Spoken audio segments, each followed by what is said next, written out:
السلام علیکم ناظرین، میں ہوں زیڈ اے ملک اور آپ دیکھ رہے ہیں پروگرام نیوز زیڈ اے ملک کے ساتھ۔ ناظرین، میں نے بہت سارے پروگرام لون ایپس کے اوپر کیے ہیں اور حیران رہ گیا ہوں بلکتے سسکتے لوگوں کو دیکھ کر جو ان لون ایپس کا شکار ہونے کے بعد خودکشیوں پر مجبور ہو جاتے ہیں، اور ان لوگوں کو دیکھ کے حیران رہ گیا کہ جن کی زندگیاں تباہ ہو جاتی ہیں، جن کی فیملیز تباہ ہو جاتی ہیں۔ میں نے بہت سارے پروگرام کیے، اس کے پہلے میں 8 پروگرام کر چکا ہوں لون ایپس پر، اور مجھے پاکستان بھر سے اتنی زیادہ کالز آئی ہیں کہ یقین مانیں کہ کئی دفعہ مجھے جو موبائل ہے وہ سائلنٹ پہ لگا کر رکھ دینا پڑتا ہے، کیونکہ تنگ آ جائے تو بہت زیادہ لوگوں کے سوالات، اور خاص طور پہ ان لوگوں کے جو اس کا شکار ہو چکے ہیں۔ ہر شخص کا ایک ہی سوال ہوتا ہے کہ میں اس شکنجے سے اب نکلوں کیسے۔ تو میں یہ چاہ رہا تھا کہ آج کے پروگرام میں یہ بتاؤں کہ جو لوگ بھی اس شکنجے میں پھنس چکے ہیں، اور لوگ اس لون ایپ، جو کہ آپ کو پتہ ہے جب بھی آپ سوشل میڈیا پر جاتے ہیں، اور سوشل میڈیا پر جیسے ہی آپ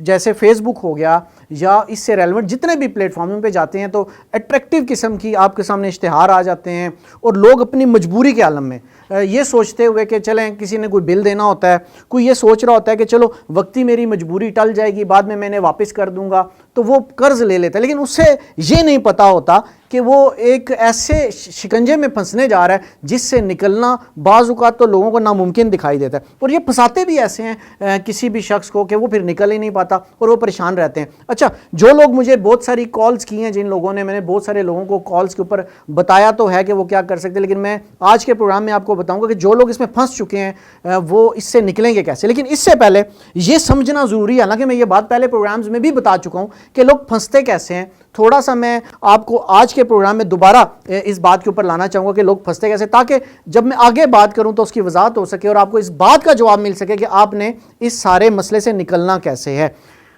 آپ نے دیکھا ہوگا کہ جیسے ہی ہم دیکھتے ہیں کوئی بھی ایڈ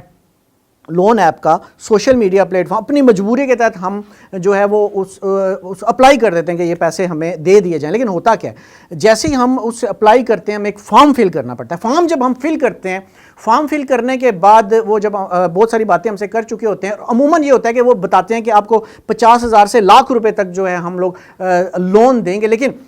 آخر میں کیا ہوتا ہے کہ وہ جب پورا فارم فل کروا چکے ہوتے ہیں اور پورا ڈیٹا لے چکے ہوتے ہیں تو اس کے بعد یہ کہتے ہیں کہ نہیں، کیونکہ یہ پہلا قرض ہے تو آپ کو 6,000 7,000 سم تھنگ اس طرح کے کچھ پیسے وہ دیتے ہیں، اور وہ لوگ پھر مجبور ہو کے جو ویسے تو کچھ زیادہ پیسے سوچ رہے ہوتے ہیں لیکن وہ لے لیتے ہیں، وہ کہتے ہیں چلو پے، کیونکہ پہلے شروع میں یہ بتایا جاتا ہے کہ یہ آپ کو 3 مہینے میں یا 6 مہینوں میں جا کے پے کرنا، تو سوچا اچھا اتنی چھوٹی سی اتنے لمبے عرصے میں تو چلو لے لیتے ہیں۔ لیکن یہاں سے ہی اس بدنصیب شخص کی اس بدنصیبی کا آغاز ہوتا ہے جس کے بارے میں اس نے سوچا بھی نہیں ہوتا کہ یہ جو میں کام کرنے جا رہا ہوں یہ تو میری اگلی ساری زندگی کے اوپر بھاری پڑے گا، بلکہ میری پوری فیملی کے اوپر بھاری پڑے گا، اور میرے ساتھ وہ ہونے جا رہا ہے کہ میں روؤں گا بھی تو وہ رونا بھی کسی کو نہیں دکھا سکوں گا، اور میں چیخوں گا تو کوئی میری چیخ نہیں سنے گا، اور میری جو تکلیف ہے اس کا کوئی مداوع نہیں کر سکے گا، اس کا حل کوئی نہیں بتا سکے گا۔ یہی وجہ کہ دیکھیں لوگ مجھے کتنے لوگ کالز کرتے ہیں، وہ کسی وکیل کو کال نہیں کرتے، وہ کسی ادارے کے بندے کو کال نہیں کرتے، مجھے بہت سارے کالز کرتے ہیں۔ اب میں آپ کو بتاؤں اگر اپنا کال ریکارڈ کے مجھے کتنی کالز اپنے پروگرام کرنے کے بعد اس کے اوپر آئیں تو آپ حیران رہ جائیں گے۔ اس سے بھی حیران کن بات یہ ہے، جو جب میں اس کے ڈیٹا میں گیا اور میں نے یہ جا کے دیکھا کہ ابھی تک 2.5 کروڑ سے زیادہ پاکستانی ان ایپس کو ڈاؤن لوڈ کر چکے، اور یہ مسلسل تعداد بڑھتی جا رہی ہے، یعنی پاکستان کی جو آبادی ہم سمجھتے ہیں 24 یا 25 کروڑ ہے، اس میں سے 2.5 کروڑ یا اس سے بھی زیادہ اب تک شاید لوگ اس کا شکار ہو چکے ہیں، اور مزید لوگ شکار ہو رہے ہیں کیونکہ ان بیچاروں کو پتہ ہی نہیں کہ ہمارے ساتھ ہونے کیا جا رہا ہوتا ہے اس کے بعد۔ تو آج پہلے تو میں آپ کو یہ تھوڑا سا بتاؤں گا کہ اس کے بعد کیا ہوتا ہے اور پھر اس سے آپ نے نکلنا کیسے ہے۔ تو جیسے ہی آپ ان کی ایپ ڈاؤن لوڈ کرتے ہیں، آپ جیسے ہی ان کا جو ہے وہ فارم فل کرتے ہیں، سب سے پہلا کام وہ کیا کرتے ہیں، وہ آپ کا سارا ڈیٹا ہیک کر لیتے ہیں، سارا ڈیٹا آپ کا ہیک کر لیتے ہیں، جس میں آپ کے جتنے بھی آپ کے اس میں نمبر سیو ہیں، جتنے رشتہ داروں کے، دوستوں کے، جاننے والوں کے وہ نمبر، اس کے بعد اس کا آپ کا جو گیلری میں ڈیٹا موجود ہے، یعنی آپ کی پرسنل تصاویر اور پرسنل ویڈیوز یا جو بھی چیزیں آپ کے موبائل میں موجود ہیں وہ سب کچھ ہیک ہو کے ان کے سرور میں وہ سارا کچھ چلا جاتا ہے، اور پھر ایک آغاز ہو جاتا ہے ایک ایسی بلیک میلنگ کا جو بہت سارے لوگوں کو خودکشیوں کرنے پر بھی مجبور جو ہے کر دیتے۔ لیکن یہاں پہ ایک سمجھنے والی بات یہ کہ صرف پاکستانی اس عطاب کا، اس عذاب کا نشانہ نہیں بنے، بلکہ اس سے پہلے چائنیز بھی، اور اس کے بعد پھر انڈینز بھارت میں بھی بڑے لوگوں نے خودکشیاں کی، 5 بچوں کے باپ نے خودکشی کر لی، اس طرح کے اور بہت سارے واقعات ہیں جو بھارت میں ہوئے، لیکن بھارت کے بعد پھر پاکستان بھی اب نشانہ بن گیا۔ اچھا میں یہ بھی بتاؤں گا کہ یہ نشانہ کون بنے، اس کے پیچھے لوگ کون ہیں، میری پوری انویسٹیگیشن ہے اس کے اوپر، لیکن اس سے پہلے میں آپ کو بتاؤں گا کہ جب ڈیٹا آپ کا ہیک ہو چکا ہوتا ہے اور ڈیٹا ہیک ہونے کے بعد وہ سب سے پہلا کام یہ کرتے ہیں کہ جیسے ہی آپ نے 7,000 6,000 یا سم تھنگ ان سے پیسے لے لیے، وہ آپ کو کال کریں گے، آپ یعنی کہ انہوں نے آپ کو ٹائم دیا ہوگا 3 مہینے کا 6 مہینے کا، لیکن آپ کو اس سے پہلے ہی کال کریں گے، یعنی 5ویں دن 6 دن 7ویں دن، اور آپ سے کہیں گے ذرا وہ پیسے واپس دینے۔ آپ وہ بندہ سوچے گا اچھا یار انہوں نے تو مجھے کہا تھا 3 مہینے میں 6 مہینے بعد، یہ ابھی سے پیسے واپس مانگنا شروع ہوں گے، وہ ذرا پریشان ہوگا۔ تو اچھا وہ یہ بھی نہیں کہ جو 6,000 روپے لیے وہ 6,000 روپے واپس لیں گے، آپ سے کہیں گے نہیں اب تو 8,000 دینے ہیں، 9,000 دینے ہیں، سم تھنگ دینے ہیں، اور اتنے دنوں میں دینے ہیں۔ بندہ بڑا پریشان ہو جاتا ہے، یار ابھی تو میں نے یہ بل دینا تھا اس لیے لیا تھا، سیلری مجھے مہینے کے بعد ملنی ہے یا باقی معاملات میرے کچھ دنوں بعد ہونے تھے، میں اس میں سے دیتا، ابھی وہ تو آئی نہیں اور انہوں نے پہلے سے مانگنا شروع کر دیا۔ اب وہ بندہ تو پریشان ہو جاتا ہے، لیکن آگے کیا ہوتا ہے کہ ظاہری بات ہے اس کا جو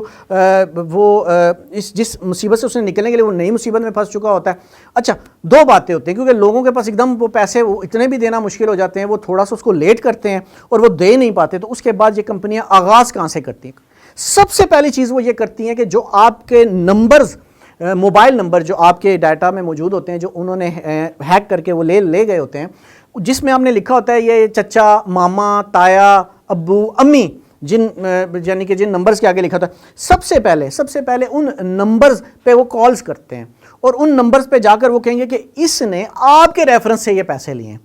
یعنی کہ آپ کے چچا، تایا، ماموں، خالو، پھوپھا، کسی کو یہ پتہ بھی نہیں ہے کہ بھئی آپ نے قرضہ لیا، لیکن وہ کیا کریں گے، وہ یہ کریں گے کہ ان کو کہیں گے جی آپ کے ریفرنس سے۔ اچھا فرض کر لیں آپ کے ماموں، پھوپھا، تایا جو بھی ہیں، ان کو کوئی کال کرے اور وہ آپ کے بارے میں یہ بولے کہ بھئی اس نے اس طرح، وہ تو شاکنگ، اچھا میرے ریفرنس سے لے لیے، وہ اچھا ایک نئی وہ اندر سے ایک رنجشوں کا آغاز ہو جائے گا، اور پھر وہ آپ کو برا بلا کہیں گے، مطلب، اور یہ ایک ایسی بلیک، آپ اس سے جان چھڑانے کے لیے نہیں، اب 2 کو کال کیا، فلانے کو بھی کال جائے گی، آپ اسے کہیں گے یار یہ پیسے لے لو، یا آپ جان چھڑانے کی کوشش کریں گے، لیٹ ہوں گے تو مزید لوگوں کو کال۔ اچھا یہاں سے بھی کچھ اگر کوئی بندہ بلیک میل نہیں ہوگا تو جو آپ کی گیلری سے انہوں نے تصاویر نکالی ہیں، جو ویڈیوز نکالی ہیں، پھر ان کا آپ کے خلاف استعمال شروع ہو جائے گا، اور بندہ بلیک میل ہو کے، بہت سارے ایسے لوگ ہیں جنہوں نے صرف 7 یا 8,000 روپے دیا اور لاکھوں روپے دے کے بھی جان نہیں پھر چھڑا سکے، یعنی یہ اتنی بڑی بلیک میلنگ ہے۔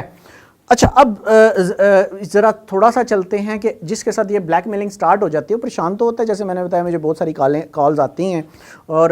جب یہ وہ پریشان ہو جائے گا اور وہ سارا کچھ کرے گا تو اس کا حل کیا ہے،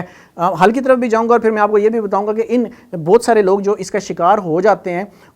جن ایپس کا ان ایپس کے خلاف آج تک کارروائی کیوں نہیں ہوئی، میں ذرا اس کے اوپر بھی آؤں گا، لیکن اس سے پہلے ہم ذرا حل کی طرف چلتے ہیں کہ اس کا حل کیا ہو سکتا ہے، اور آپ اس کا حل جو ہے وہ کیا مطلب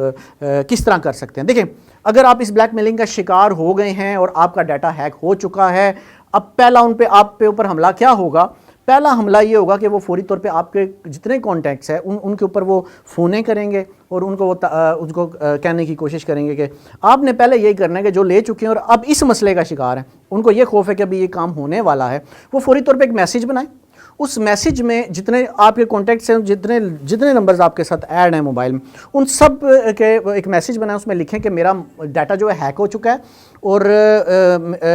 ہیک ہونے کے بعد انہوں نے آپ کے نمبر بھی لے لیے ہیں، اب وہ میرے خلاف افواہیں پھیلا رہے ہیں اور چیزیں پھیلا رہے ہیں، اور یہ آپ کو میسیج کر کے آپ کا بھی ڈیٹا ہیک کر لیں گے، ٹھیک ہے۔ اس طرح کا ایک پورا میسیج بنا کے اپنے سارے دوستوں میں، تاکہ ان کو کوئی اس طرح کی کال چلی جاتی ہے تو وہ پہلے ہی دماغی طور پہ الرٹ ہوں، تیار ہوں، اس طرح کی کال اس پہ وہ رسپانس نہ دیں، جو کہ ایک ان نون ہونے کی وجہ سے ان کو رسپانس جاتا ہے اور وہ آپ کے خلاف ہو جاتے ہیں، پہلے ہی آپ انہیں بتا دیں کہ بھئی ایسا کوئی کام ہونے والا ہے میرے خلاف۔ تو ایک تو یہ احتیاطی پیش بندی کے طور پر آپ نے کرنا ہے۔ اچھا دوسری بات کہ جن کو لوگ وہ کالیں کرتے ہیں جی آ جاؤ ہم FIRیں کرا دیں گے، ہم یہ کر دیں گے، ہم وہ کر دیں گے، تو ایک بات سے تو آپ مطمئن ہو جائیں کہ اس طرح کی کوئی ایپ آپ کے خلاف کسی بھی فورم کے اوپر کوئی بھی قانونی کارروائی نہیں کر سکتی۔ اس کی وجہ یہ ہے کہ یہ رجسٹرڈ ہی نہیں ہے، ٹھیک ہے۔ اگر کوئی کسی ایپ کے بارے میں کہتا ہے کہ یہ رجسٹرڈ ہے تو وہ جھوٹ بولتا ہے، بالکل جھوٹ سرے سے بولتا ہے، کوئی رجسٹرڈ نہیں ہے، وہ جو آپ کو قرضہ دے رہے ہیں وہ اللیگل دے رہے ہیں۔ جب وہ اللیگل قرضہ دے رہے ہیں اور وہ غلط طریقے سے کر رہے ہیں اور آپ کو جو ہے آپ کے فون کے اوپر الٹا بلیک میل کر رہے ہیں، جو پہلے ہی 25 ٹیلی گرافٹ ایکٹ کے تحت قانوناً جرم ہے کسی کو فون کے اوپر دھمکیاں دینا، وہ پہلے ہی خود ہی ایک جرم کا ارتکاب کر رہے ہیں، تو وہ کیسے یعنی کہ آپ کو بلیک میل کر سے آپ کے خلاف، بلکہ آپ ان کے خلاف الٹا جا سکتے ہیں کہ یہ میرے ساتھ یہ کر رہے ہیں۔ تو اس بات سے تو آپ نے بالکل نہیں گھبرانا کہ کوئی آپ کو یہ دھمکی دے دے کہ ایف آئی آر ہو جائے گی یا کسی قانونی آپ بالکل جاتا تو اچھا جائے. اچھا دوسری بات جو آپ نے اپنے مائنڈ میں رکھنی ہے, اگر کوئی آپ کو کال کرتا ہے اور آپ کو بولتا ہے ہاں جی پیسے دے, تو آپ نے سب سے پہلے اچھا چلو میں دیتا ہوں پیسے, میں اپنے سارے واجبات کلیئر کروں, لیکن مجھے اپنے آفس کا ایڈریس دے, میں وہاں کیا کرنا چاہتا ہوں, کیونکہ آن لائن دوں گا تو میرے پاس کوئی رسید کوئی چیز نہیں ہوگی, کل میں دے دوں میرے ساتھ مسئلہ بنے, مجھے اپنا ایڈریس دیں. کوئی بھی آپ کو ایڈریس نہیں دے گا, کیونکہ ان کے میں بتا رہا ہوں رجسٹرڈ نہیں ہے, ان کے کوئی دفاتر پیچھے موجود نہیں, یہ سارا فراڈ ہی آن لائن ہو رہا ہے. ٹھیک ہے, تو وہ کوئی آپ کو آفس نہیں بتا سکیں گے, کوئی ایگزسٹنس اپنی نہیں بتا سکیں گے, کوئی ایسی چیز نہیں بتا سکیں گے. تو یہ بات بھی آپ نے مائنڈ میں رکھنی ہے, اور آپ نے یہ ان سے دھڑلے سے کہنا ہے, ذرا چوڑا ہو کے کہنا ہے, وہ ڈرنا گھبرانا نہیں ہے. آپ نے ان کو کہنا جی آ جاؤ, مجھے آفس کا ایڈریس بتاؤ, میں اس ایڈریس پر آتا ہوں اور میں یہ سارا کچھ وہ میں کروں گا. ٹھیک ہے, تو یہ آپ نے دوسری پیش بندی کے طور پر کرنا ہے. یہ یاد رکھیں کہ ہمارے ہاں جو قانون نافذ کرنے والے ادارے ہیں, ہمارے یہاں پہلے تو لوگ کہتے ہیں یار یہ 7-8 ہزار یا تھوڑا ہم نے قرضہ زیادہ کر دے, تو وہ کسی قانونی فورم پر جاتے نہیں ہیں, اور اگر جائیں تو پھر سنوائی نہیں ہوتی. اس کے حوالے سے 2-3 جو اتنے زیادہ جو لوگ ان کے خلاف جو ان کے بلیک میلنگ کا شکار ہو چکے ہیں بہت بڑی تعداد میں, وہ جو لوگ ہیں وہ ان کے خلاف اب ایک احتجاجی تحریک بھی پچھلے دنوں لاہور پریس کلب اور کراچی پریس کلب کے باہر باقاعدہ طور پہ متاثرین نے ایک بڑے پیمانے پر احتجاج بھی کیا ہے. تو جو جن متاثرین نے احتجاج کیا, مطلب وہ بھی اس پہ آواز اٹھا رہے تھے, اس طرح بہت سے, جیسے میں آپ کو بتا رہا ہوں 2.5 کروڑ سے زیادہ لوگ اس کو ڈاؤن لوڈ کر چکے ہیں. تو قانون نافذ کرنے والے ادارے تو ان کے خلاف کارروائی سے جیسے بھی نہیں کرتے کہ وہ آگے کچھ ہوتا ہی نہیں ہے. انہوں نے کیا کیا ہوا کہ لوکل جو ہیں وہ کال سینٹرز وہ انہوں نے ہائر کیے ہوئے ہیں, یعنی میرا کال سینٹر تو مجھے ہائر کر لیں گے کہ بھئی دھمکیاں آپ نے دینی ہیں, اور جو وہ لڑکی یا لڑکا ادھر بٹھاتے ہیں کال سینٹر پہ, ان کو یہی سکھایا جاتا ہے آپ نے دوسرے کو گالیاں کیسے دینی ہیں, اس کو بلیک میل کیسے کرنا ہے, اور وہ اچھی سیلریز کا لالچ, گھر سے پک اینڈ ڈراپ کا وہاں کھانا بھی دیتے ہیں, ان کو اتنی اچھی سہولتیں دیتے ہیں, وہ کسی کو گالیاں نکالنے کو ہماری قوم تیار ہو جاتی ہے بیٹھے ہوئے لوگ. تو یہ بھی ہماری قوم کا ایک المیہ ہے. لیکن بہرحال یہ جتنی بھی ساری بات میں نے آپ کو بتائی ہے, اس میں ایک چیز جو میں نے آپ کو کچھ حل تو بتایا میں نے کہ یہ حل ہو جائیں گے. مزید اگلے پروگرام میں کچھ چیزیں اور ہیں ڈسکس کرنے والی, لیکن چونکہ ہمارا پروگرام لمبا ہو رہا ہے, اور نیکسٹ پروگرام کیونکہ میں نے بھی آپ اس پروگرام میں تھوڑا سا آپ کو یہ بھی بتاتا چلوں کہ ان کے خلاف کارروائی میری انویسٹیگیشن کے مطابق, جو میری تحقیق ہے اس کے مطابق, اس کے فارنرز ہیں اور زیادہ تر چائنیز ہیں جو ان ایپس کے پیچھے ہیں, اور جب کوئی کارروائی کرنے جاتا ہے تو وہ کچھ ایسی آڑ لے لیتے ہیں تو کوئی کارروائی نہیں ہوتی. اور بھی بارسوخ بندے جو ہیں انہوں نے باقاعدہ طور پہ قانون نافذ کرنے والے اداروں کو کہا وہ کارروائی نہیں کرنی, مجھے کرتے بھی نہیں. کو باثر لوگ جہاں پر بھی ہوتے ہیں وہ اسی طرح کا کام کرتے ہیں. بہرحال چونکہ اب بھی بالکل میرے جو ہے وہ پروگرام کا ٹائم جو ہے ختم ہو چکا ہے, تو نیکسٹ پروگرام میں کچھ مزید چیزیں ہیں جو آپ کو جاننا بڑی ضروری ہیں, وہ میں اگلے پروگرام میں آپ کو بتاؤں گا. تب تک کے لیے اجازت لیجیے, اور مجھے امید ہے کہ آج کے پروگرام سے آپ کو کچھ سہارا ضرور ملے گا. کچھ ٹپس میں نے آپ کو دی ہیں, کچھ جو رہتی ہیں وہ اگلے پروگرام میں پھر دوں گا. تب تک کے لیے اجازت دیجیے گا. اللہ حافظ.